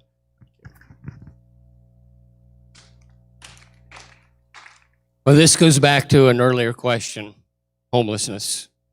When you have people that are starving, people that haven't eaten, when you have schools that are closed, what happens to those children? Well, the only meals they get, and I've witnessed it many times throughout my career, is their breakfast and their lunch, and sometimes an after school dinner or after school snack. People are starving. Cities should help. I agree with that.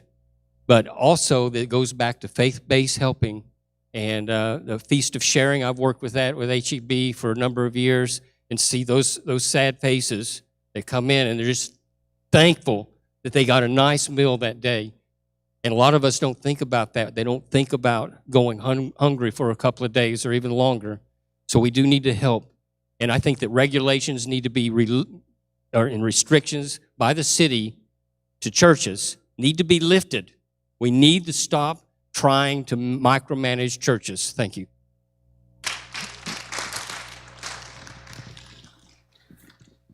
30 seconds if you want it. Oh, I'll just add to that by saying I was thinking back a few months ago, there was a period of time when the food bank actually had enough food to go around, but they didn't have enough volunteers. People were staying home because of the COVID restrictions and they were frightened. So that reminds me of the importance of education, getting the right education on these issues so that we can keep the spirit of volunteerism alive. And as mayor, I would definitely promote the spirit of volunteerism in San Antonio.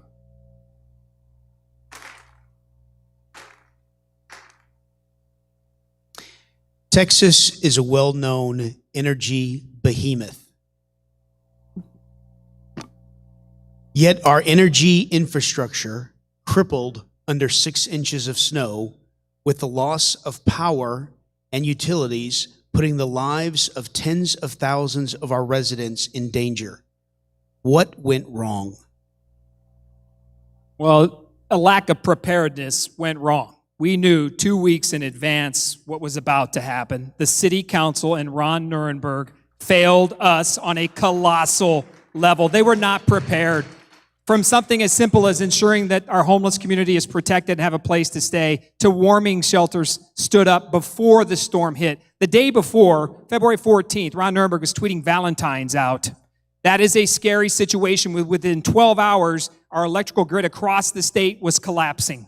The problem starts when, look, I was in the Air Force. We had contingency plans for everything because we didn't know what was going to happen. No one could foresee exactly the depth of what it is. So we have to think. We have a renewable energy source problem. We have to talk about natural gas. We have to talk about nuclear. This combination of all of these energy options need to be well managed and prioritized. That has some work to do with ERCOT, but the truth is it's on CPS Energy and the leadership there. There must be accountability why our system in San Antonio failed. For instance, why are all the lights illuminated downtown in the middle of a time when my wife and I, for instance, don't have any electricity or water for 4 days? It is a broken system. Accountability must happen, but I'll leave you with this thought.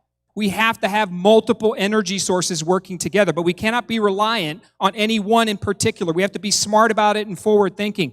And the problem began because we didn't think, I need to make sure the de-icer and the gravel's prepared. I need to make sure there's warming centers. I need to make sure, Ron Nuremberg's on TV every day talking about COVID-19. We hit the winter storm of our life. We don't hear a peep from him for multiple days. Then he didn't even show up in our community. That is a broken leadership system. So you have to show up. You have to pour your heart into the city. You have to work for people, and I'll be frank, you have to work with people that you completely cannot stand. Every citizen demands our attention to the services that matter most. It was unconscionable that we fell out of water and electricity, and as mayor, I will hold them accountable, and heads will roll to make sure this never happens again in our...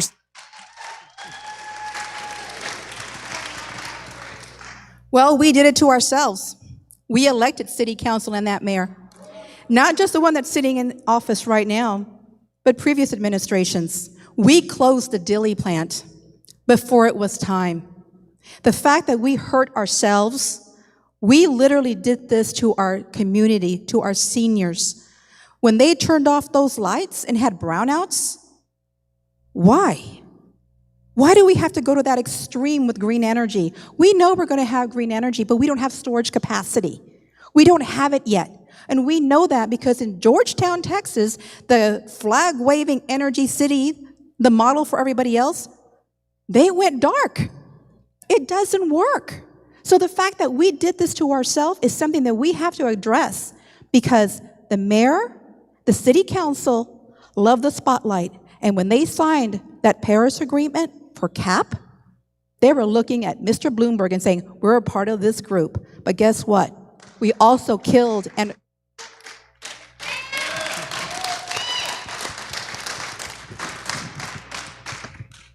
So I agree with Greg. You are on it.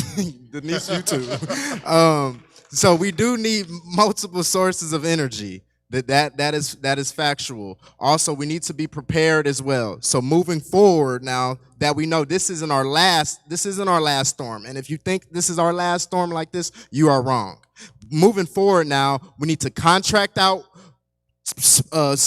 plow trucks, salt trucks, because this isn't our last event. And we shouldn't point the blame game. We shouldn't point the blame game. We shouldn't point the blame game at the governor or at the mayor. We should take it as a lesson learned, move forward from it, and now we know what to do when another snowstorm comes to San Antonio. Yeah, 1.25 century storm, and that's hard to prepare for, but sometimes you have to do it. The mayor did fail us. He did fail us again. I'm going to say that a number of times. But Texas also should have been prepared with generators, up-to-grade generators. Also, the federal government stepped in, the Department of Energy, directed by Joe Biden, that actually wouldn't let us do some of these things with coal burning. And actually, if we wanted to buy energy, they upped the price by 6,000%. And this is not right for Texas. But one of my main blames that I have, those things happen at the CPS and how they handled it, deciding who would get electricity and who would not. That's one thing that I will not stand for as a mayor.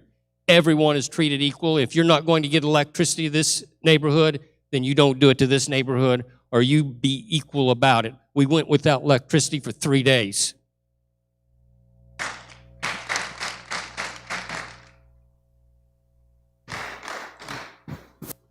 I'm sure we all agree that last week was an absolute mess. And there was a lot of blame to go around. And if you watch CNN and Fox News all last week and this week, Texas is on the news every day. And one of the things that they're constantly doing is assessing blame. And I think, and rightfully so, because people need to be held accountable. So there was failure on the part of ERCOT. Some failure, I think, rests on the governor's desk. Failure in the Texas legislature, failure by our mayor and city council, and the list can go on and on. As mayor, my focus at this point would be on how do we move forward? Now that we have pointed the fingers, and rightfully so, now it's time to work on solutions. I'm a solution-minded person. That's just the way I function. How can we prevent this from happening again in the future? Did I miss my flag there? Oh, I'm sorry. 30 seconds. Fact, the mayor of San Antonio sits on the board of CPS Energy. Fact, city council does not vote to close any DLE power plants. They don't do any of that. They don't close Spruce. What the city council does vote for is rate increases, and we approve the board members onto the council. Those are the facts. I would never, in fact, my record is clear. I voted against every utility rate increase that came across my desk as a city council member. No more rate increases until we get it right at City Hall. And then finally, you will not pay a bill if I'm the mayor of San Antonio. We're going to go to Texas in the rainy day fund. We're going to use our emergency fund, and we're going to have somebody else pay your electrical bill. It is not on you to pay for Mayor Ron Nirenberg's failures.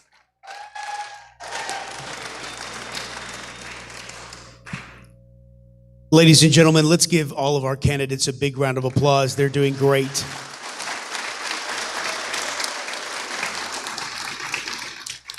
This will be our final question, and it has 2 parts. San Antonio residents have been informed after this event that our bills will be escalating by enormous margins. CPS is the nation's largest municipally owned energy provider with well over $1 billion generated annually. How can the mayor's office begin to bring change to this organization? And is it time to introduce a competing organization to stabilize the market? Competition means everything. Choice means safety right now. Your choice to make sure that we actually have an opportunity to pick and choose what you want in your home, such as maybe even gas. If you want to have a gas stove, that kept me warm when my electricity went out. They don't want that anymore. The fact that we have a city right now that has a CPS as being one of the larger owned companies that own property in San Antonio. They just sold property. They're selling their real estate. Instead of charging you more money for your electricity, why don't they sell some property and cover the bill? So think about that. The fact is that right now, we need a major change in CPS because we are the example, and we should be the leader after this travesty. We shouldn't follow anybody else. We should lead with new changes to what we are going to be living with in the future, because we should never have this happen again. Nobody should die, and nobody should be hurt because of somebody not taking the stand and making sure that they lead the city in the right way. Thank you.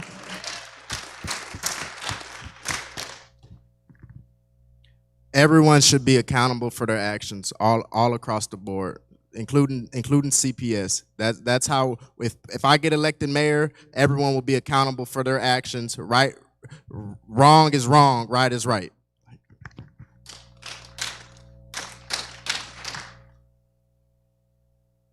I do want to commend everybody up here because it takes a lot of guts. I guarantee you. And it takes a little bit of craziness. So anyway, to answer that question, yes, I would really heavily look into the directors of CPS and really challenge that maybe they shouldn't be there anymore because of their decisions. I think we should build a nuclear plant by Ron Nierenberg's house. I think that would be good. And I think we need to look at alternate forms of energy besides solar and wind turbines, because you can't count on them.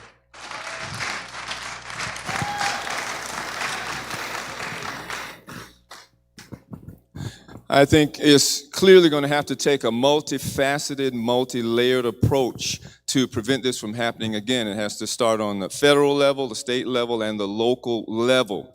Texas has always prided itself in its spirit of independence, and that's actually one of the reasons why I moved here. I like that.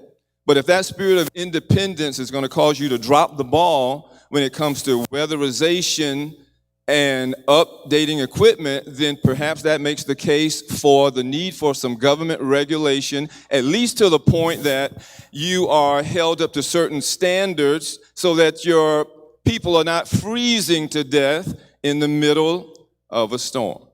And finally, I'll say that I don't believe that any sitting mayor should be on the board of CPS or SAWS because it creates a conflict of interest. If I were elected to be mayor, one of the first things I would do would be to relinquish those seats on those boards because it creates a conflict of interest. CPS Energy Board is not elected, they're appointed by the City Council. We have to also think this through. Deregulation is a scary prospect, but to be very careful. We can multiply our different sources of energy, we can balance our portfolio, we can do all of that.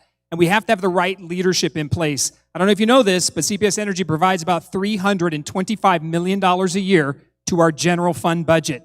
So we just cannot walk into this and say, let's deregulate and bring in some other energy source. That is bad public policy. It will increase your rates. And by the way, we do have the lowest rates of the top cities in this state. We have to be very careful about how we hold people accountable. The first step is City Hall and the mayor holds himself accountable. If I'm sitting in that room, we are blowing the doors open on transparency, and the citizens are involved in everything from a rate advisory capacity to an accountability on the resources. For instance, CPS Energy is sitting on $1 billion in cash reserves and investments.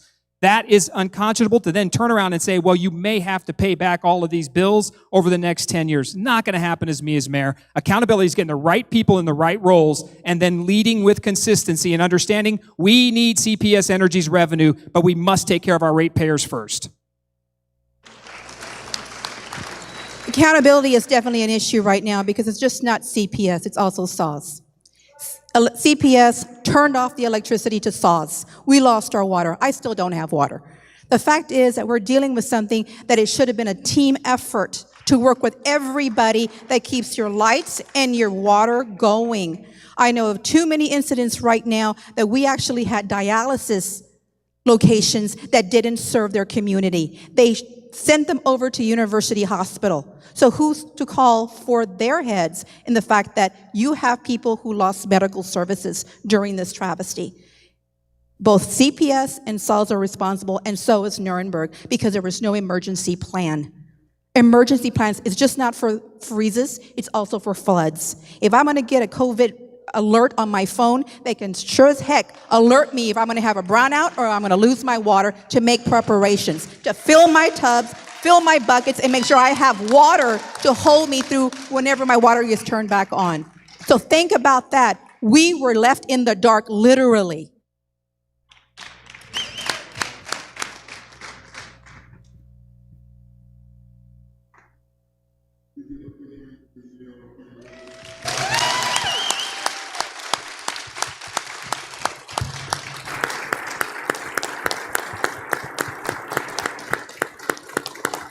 Nice. All right.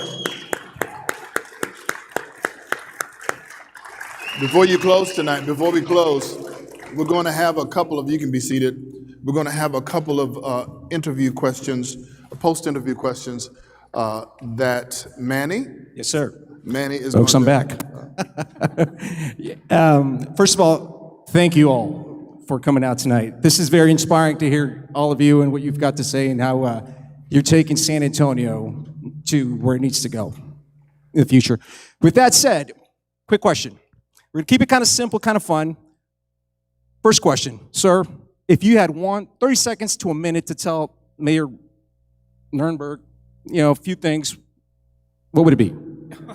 Well, in a nice way, right? We're going to keep this PG-13, keep it G. Now, look, Ron Nurnberg, he's got a plan and a vision for San Antonio. I just don't think it matches what we all in this room believe it should be. And I tell him that his time is up on May 1st, not because I think he's a horrible human being or whatever. He can attack and do all these things and ridicule and point blame at other people. I'm not trying to do that. This time, I'm running to be the mayor for you. And I tell Ron, look, you failed us when it mattered most. You weren't there for us last week. And at the end of the day, what we need from you is a little bit of self-ownership, right, to accountability, and to say you could have done better. If not, we're going to do it for you in this election. So I just tell Ron, I appreciate your service. Best of luck to you and best wishes to you and your family. But change is coming to City Hall, and I plan to bring it on May 1st, and I need your vote to get there. So thank you. All right, nice. Would you be willing to challenge the current mayor for a salsa, a two-step, or a break-dancing competition? I'm a child of the 80s breakdancing, so I'm sorry, I will not salsa dance. My wife is laughing at me, but it's completely breakdancing, and I'll worm right here for you right now if you need me to. No, I'm kidding. For extra points, sir, you're welcome to. Ms. Gutierrez, same question. Thank you. Ms. Gutierrez, if you could tell the mayor something in a minute or less, ma'am, please, what would it be? I would go ahead and make sure I look over my shoulder because you have a lot of people angry. You have a lot of people who want answers. That is not an answer, but we know exactly where he is, somewhere hiding. So the fact is that you need to have people represent you from city council to your mayor's race, and I'm here to serve you. The fact is that when Nuremberg did not do what he was supposed to do as an elected official to serve you, he broke his promise. He broke his oath. That's one of the things that we have to remember. The respect of the candidate, the respect of the position of mayor. That's the oath that you are voting for.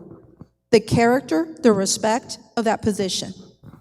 So definitely, one thing for sure, you're not going to buy off a lot of us with a taco and giving us a free taco over the weekend. Go ahead and pay up and give us some money for our bills are going to be coming in. So think about that. Are we just worth a taco? That's what I want to say. I mean, that's being disrespectful to us. I like tamales. Personally, I like tamales. I have too many of those left over. Same question, ma'am. So the same question before you leave, same question. If you could challenge him to either breakdancing, salsa, or a two-step contest, which one would you prefer? I do the salsa. That's what I'm talking about. Salsa. Yes, ma'am. Although breakdancing is great too, because I used to be the best. Hey, it's San Antonio. You have to do salsa. That's okay? true. All right, here we go. And we're going to keep on going, sir. Sorry, same question. If you had 1 minute, and you do, to tell the current mayor, something, go ahead. What would it be? I wish he would have came so I could actually meet him and respect him. But like Denise said, that shows a lot about your character. He has many years of politician and experience under him. And to not come to your first city mayoral debate, that shows a lot about you. And for me to come here with experience, and for him not to show up, like I said, I wish I would have met him to really. Nice. Now, before you leave, we need to know, salsa, two-step, or breakdancing? Breakdancing. Nice. I'm telling you, I broke every bone in my body breakdancing. I can't do that anymore, but good on you, sir. You're very young, so you could do that. All right, Mr. Gary Ons. Same question, sir. If you had 1 minute to tell the mayor something, what would it be, sir? I would tell the mayor that people will hate you and love you, praise you and criticize you, and I know that happens. I'm criticizing you, Mayor. I'm sorry, but you didn't do what we needed in this city.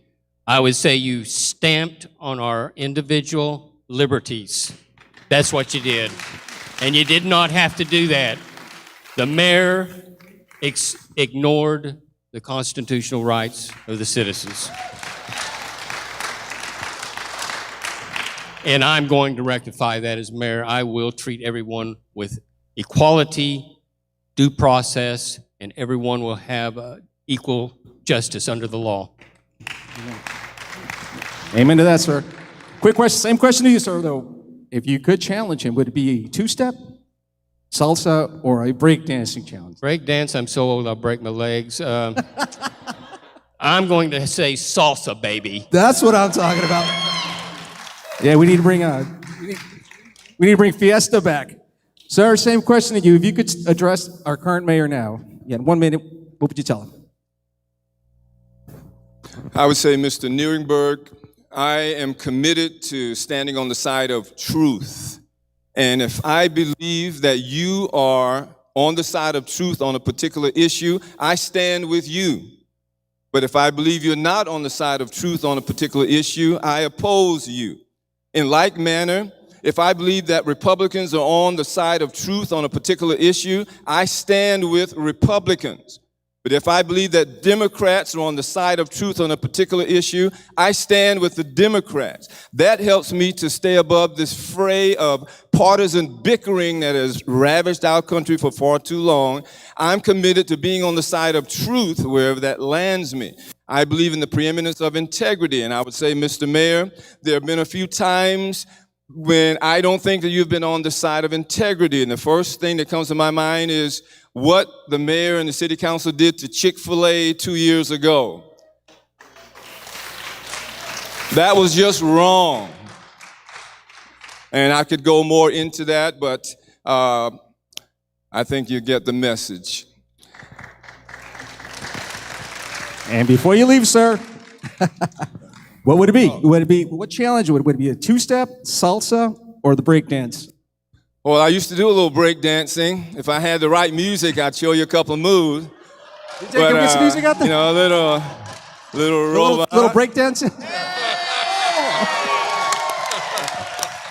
That's what I'm talking about. But my ex-wife was Mexican, so I know a little bit about salsa also.